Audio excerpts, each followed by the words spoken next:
Hey guys, Nathan at Duck River Honey, and I just watched a swarm issue from this hive, which is pretty cool. I got that on video, so I'll leave a link to it up here if you can check that out if you want to. But this puts me in a situation here. I could do nothing, which is what I typically like to do, especially in spring. This hive will have probably an 85 to 95% chance of requeening itself. It may cast another after swarm with a virgin queen, which, you know, that's kind of a bad thing, kind of not, depending on how you look at it. But we are at June 19th right now, and the dragonfly population has exploded. And dragonflies predate on virgin queens quite a bit. Virgin queens are big, they're heavy and clumsy, they're slow flyers, so birds and dragonflies can get them really easily. I've seen stats from some queen producers that in spring, you know, they average 90-95% queen mating success, and in June, July, they can average 60%.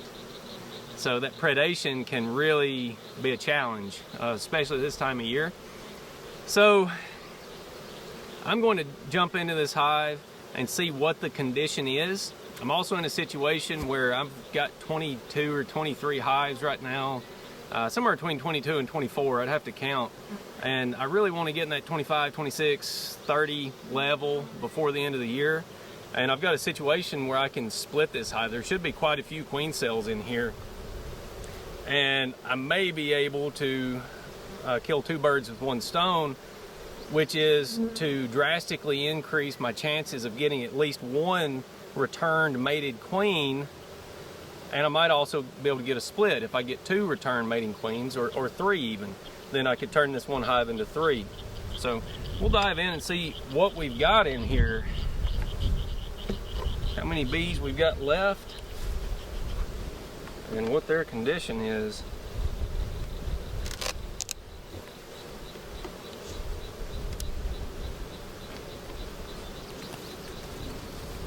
Looks like they've still got a pretty good population.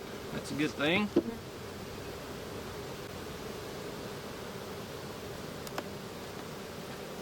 Getting into these boxes is a risk because very often they will build swarm cells off the bottom of the frames, and if they attach that bottom of the cell to the frame underneath it, I'm going to rip it open when I pop this box.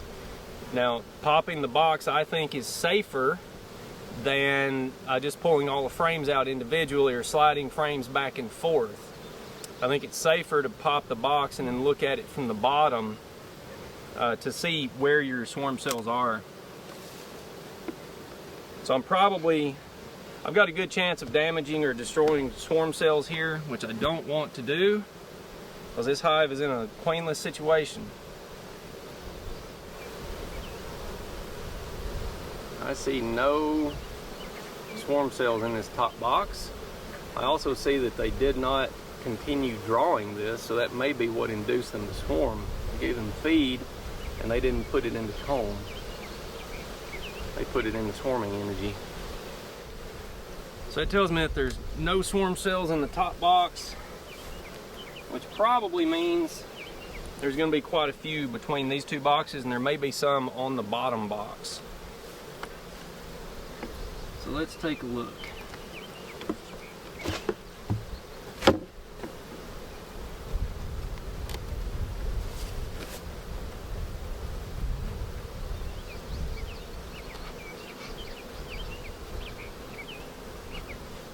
Got to be pretty gentle with these.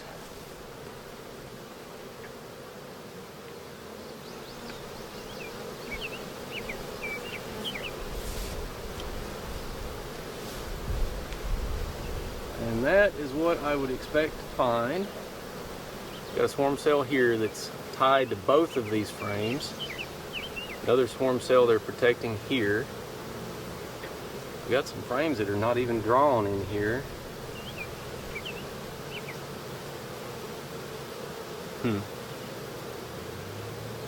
Looks like I didn't damage those.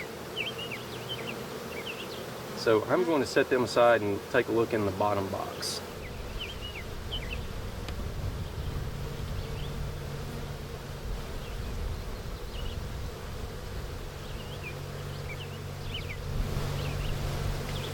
See, we've got drone brood in the bottom. There's a nice big swarm cell there. They've probably got more. They've got some cups in here. Good looking population.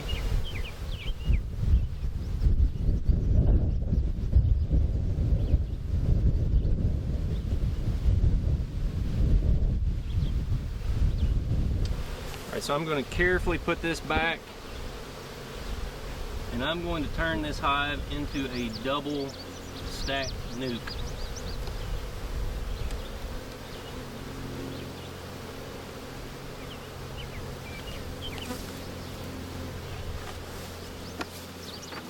So these girls are going to go through some stress because I'm making them smaller than they were. They're going to get a boost of foragers from these top two boxes. You'll see why when I fully explain what I'm going to do here. I know they've got at least one good queen cell. They've probably got more down here. So I'm going to give them some space and a feeder. And I don't have any syrup right now, or I would go ahead and fill that up, but this will give them some space. And then I'm going to take a double screen board, which is basically a false bottom. This allows the bees to share heat, so the bees on top of this will have their own entrance, but they receive heat from the box in the bottom. I'm going to turn this around backwards. Now this nuke is going to be pretty weak, so what I'm going to do for them is rig up a little contraption to reduce them. So that's nothing but a wedge, a door shim, and a block of wood, and that will reduce their entrance down. I can actually scoot that out a little bit and it'll act like a landing board. So now I'll put this box back on.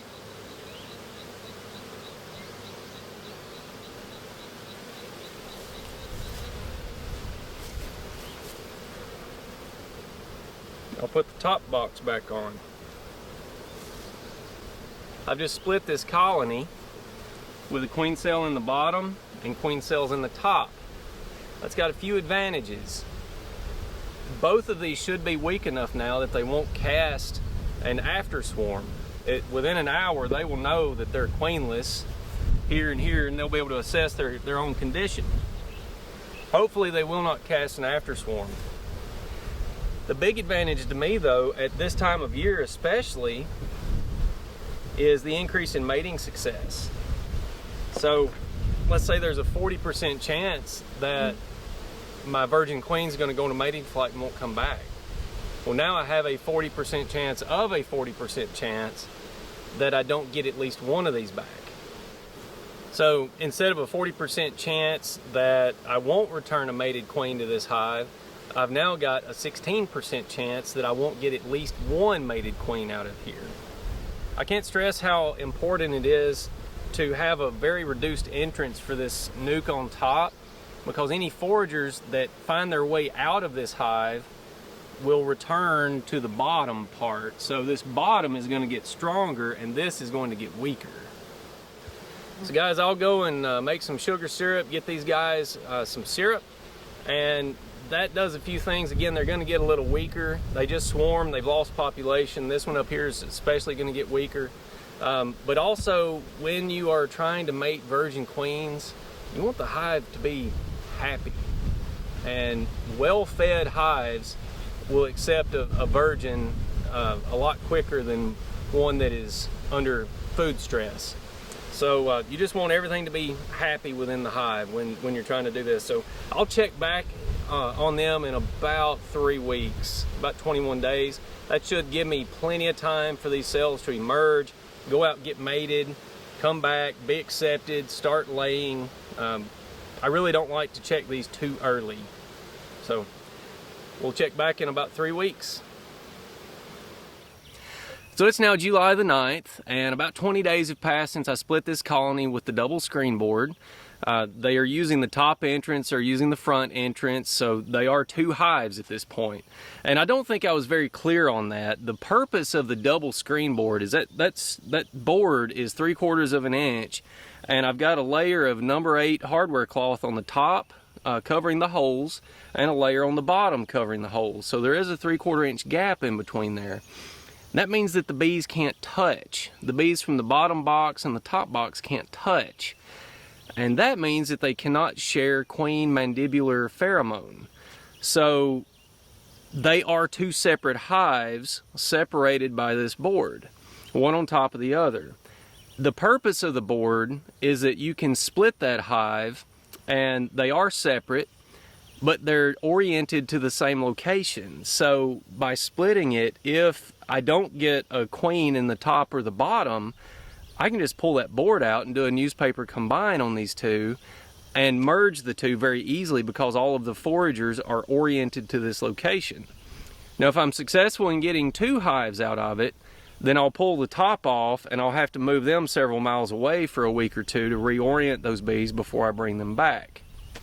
So the real advantages of the double screen board is you can try to start a nuke, and if you don't get a mated queen, it's really easy just to merge those back. You know, cut your losses, merge them back with the original hive, and it's just easy that way.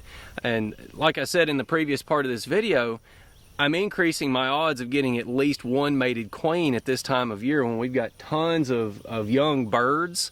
You know, the birds have been through their first hatch of the year, so the summer tanagers are out in force. We've got tons of dragonflies, so it's just a heavy predation time for queen bees to go out on mating flights. So I'm increasing my odds of getting at least 1 mated queen. If it's a failure on one or the other, I can merge those 2 very easily. The third big advantage is heat. Heat is a resource that bees need. They need to keep their brood at 94, 95 degrees. And they typically do that through bee power. The bees themselves generate the heat that they use to keep that cluster warm and warm the brood.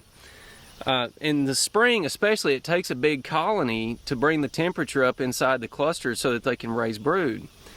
Well, since this double screen board has got holes in it, and you put the smaller nuke on top, heat is rising from that bigger colony underneath, so they're sharing heat. So that nuke on top, the queen is able to lay a bigger pattern than she would be otherwise. So you can really get them jump started quicker than they would otherwise be able to get going. There is a caveat with this sort of artificial heat source you've got underneath this nuke. If it's early in the spring and you've still got cold nights and you strip this nuke off too quickly before it has a chance to build up and really be truly strong, then if you get a cold night, that cluster is going to contract and you'll get chilled brood, and it can cause chalk brood and some other things. It can really stress the colony. So if you've got those sorts of temperatures, make sure that you hold tight until that nuke is strong enough to move, or you've got weather that's warm enough that you don't have to worry about it anymore. It rained last night, hard, and it is very humid, and we've got rain on the way again today. So I don't know how the bees are gonna act here.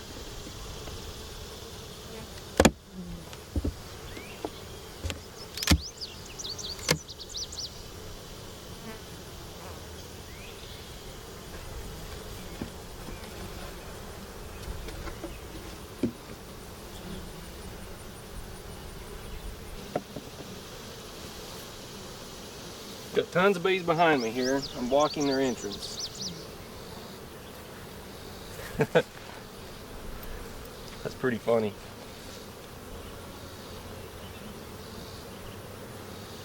I'm causing a traffic jam. So I'll work these girls from the side.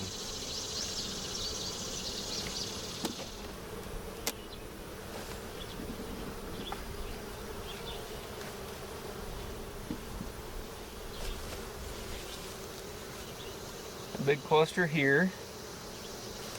That would be a likely spot to find a queen or brood.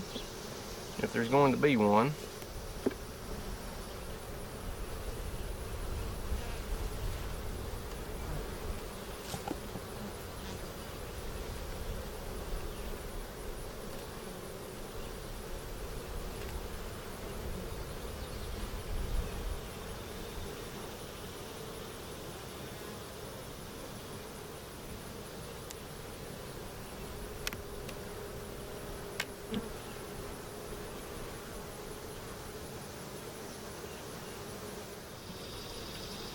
So there's nothing in any of these cells except nectar and some pollen.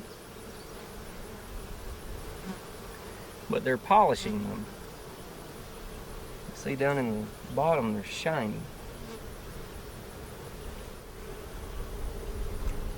Again, it seems the biggest part of the cluster is over this direction, so I'm going to dive in over here, see if I find anything interesting.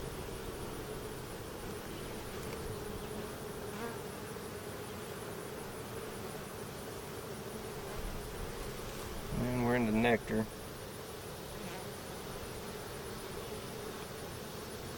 And eggs. Alright. Very likely I've got a queen on this frame.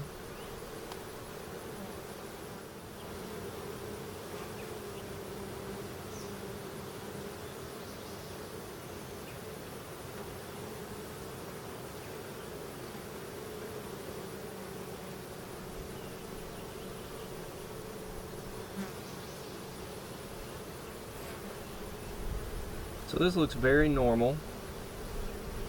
Good laying pattern. So again, we've got calm bees. That's a good sign. They seem to be working. They're not lazy. That's a good sign. Queenless hives often are irritable and lazy. They just seem demotivated. Like there's no hope for the future, which there's not. It's sort of understandable.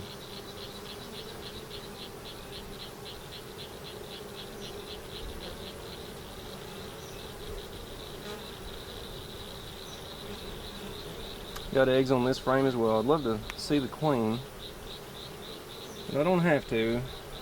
I know she's here somewhere.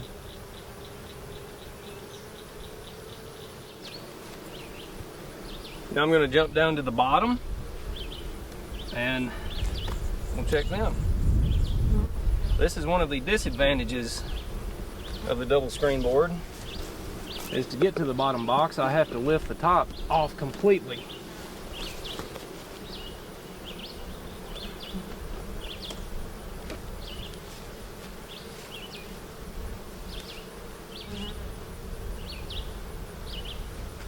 I think I'll just jump down to the bottom on them. They don't have much done in this top box.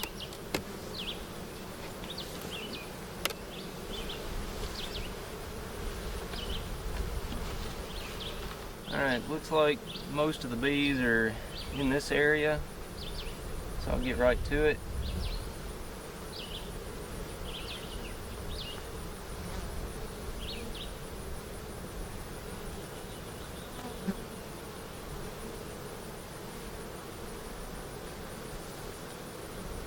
I'm trying not to use smoke because I'd like to find the queen if I can. Not going to look hard for her, but smoke makes them very runny. Makes it harder to find queens. At least it can.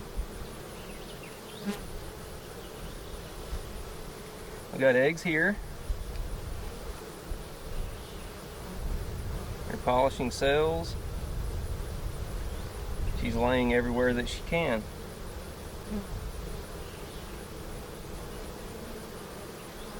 So I've successfully split this colony into two after it swarmed, and very possibly caused it to not cast an after swarm. She's laying like a champ. She's laid up that side already. See a queen cup there that they're tearing down. That is quite normal. Alright, I'm not going to look for the queen anymore here. I know that I have one. I have eggs on multiple frames. It's one egg per cell. which indicates a mated queen, not a laying worker. The bees are acting pretty normal. They're working, they're progressing. That's what we want. So, what I'm going to do is close them up.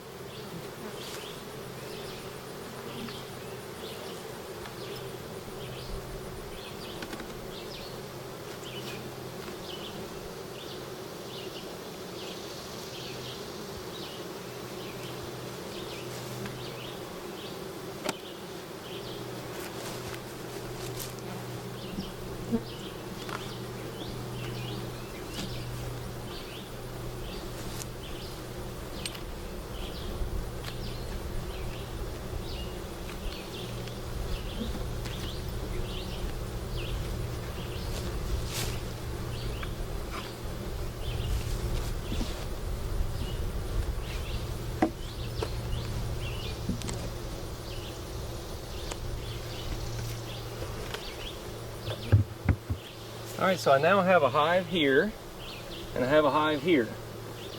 So what I'm going to do is to strip off this nuke. I'll block the entrance with tape and pull them off probably tonight or tomorrow, just whenever the weather will allow. And I'll move them, I've got another yard, a reorientation yard about 7 miles away. I'll move them there for 1 to 2 weeks, give them a gallon of feed, just so they've got plenty to eat while they go through that process. I'll bring them back and put them on a hive stand, and I'll have a hive here and a hive over there. So this worked out very well. I got 2 for the price of 1 double screen board, so worked out really well. I hope this helps some people to understand what the double screen board does and how it is such a valuable tool. Again, there's pros and cons to it, but it's easy to use is the big pro for me. You can split a hive, you can increase your chances of getting a mated queen. You can use heat as a resource from a stronger hive. Just a lot of different ways that you can use this thing, and it works really well. So appreciate you watching.